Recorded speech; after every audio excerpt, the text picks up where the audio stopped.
Construct a triangle ABC in which BC 7 centimetre, angle B 75 degree and AB plus AC is equal to 13 centimetre. तो सबसे पहले हमें क्या करना है कि एक बेस ले लेना है BC 7 सेंटीमीटर का, ठीक है। तो BC ले लीजिए 7 सेंटीमीटर का, 7 सेंटीमीटर 1 to 7 नहीं लेना, 0 to 7 लेना है, ठीक है, ये ध्यान रखना है। तो ये 7 सेंटीमीटर का क्या ड्रॉ कर लिए BC, ठीक है, ओके। अब हमें एंगल B कितना दिया गया 75 डिग्री, तो एंगल B एक अर्क ले लेंगे, एक अर्क ले लेते हैं।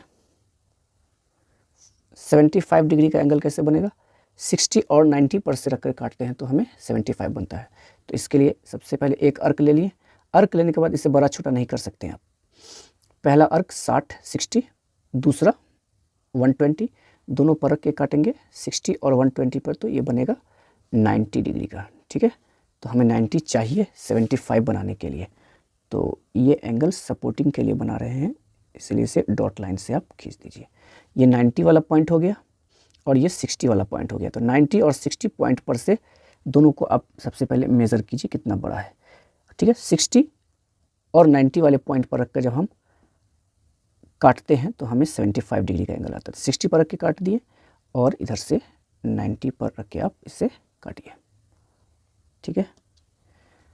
यहाँ आ गया ये पॉइंट, इस पॉइंट को इस B से मिलाकर एक लाइन ड्रॉ कर दीजिए, तो ये बन जाएगा ऑटोमेटिक कितना 75 डिग्री का। अच्छा, और इस लाइन की लंबाई कितनी होनी चाहिए, तो 13 सेंटीमीटर होनी चाहिए। कितनी होनी चाहिए 13। तो ऐसा कीजिए, इस पॉइंट पे 13 को रख लेते हैं, यहाँ 13 को रख लीजिए यहाँ, और इस पॉइंट से मिला के एक लाइन ड्रॉ कर लीजिए 0 से यहाँ तक, ठीक।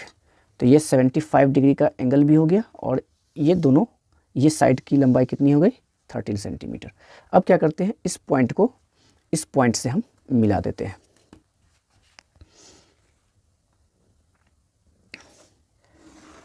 ठीक है। अब क्या करेंगे, जितना बड़ा एंगल यहाँ है उतना ही बड़ा एंगल यहाँ ड्रॉ कर देंगे। एक अर्क ले लीजिए, जितना बड़ा आपको मन है ले सकते हैं।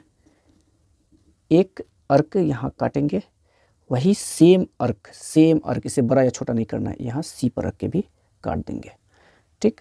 अब इस अर्क की लंबाई को नापेंगे, एकदम ज़रा सा भी ज़्यादा या कम नहीं होना चाहिए, नाप लिए। उतना ही बड़ा अर्क आप इस पॉइंट पे रखकर काट देंगे, ठीक है, कट गया।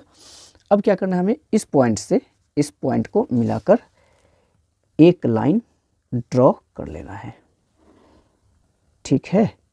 तो इस एंगल के बराबर ये एंगल हो गया, इट मीन्स इस साइड के बराबर ये साइड हो गया, और ये साइड और ये साइड यहाँ से यहाँ तक मिलाकर कितना है 13। तो इसके बराबर ये हो गया, इट मीन्स ये साइड और ये साइड मिलाकर कितना होगा 13 सेंटीमीटर हो जाएगा। इस पॉइंट को आप पॉइंट A नाम दे दीजिए, और ABC हमारा रिक्वायर्ड ट्राइंगल तैयार हो गया, ओके।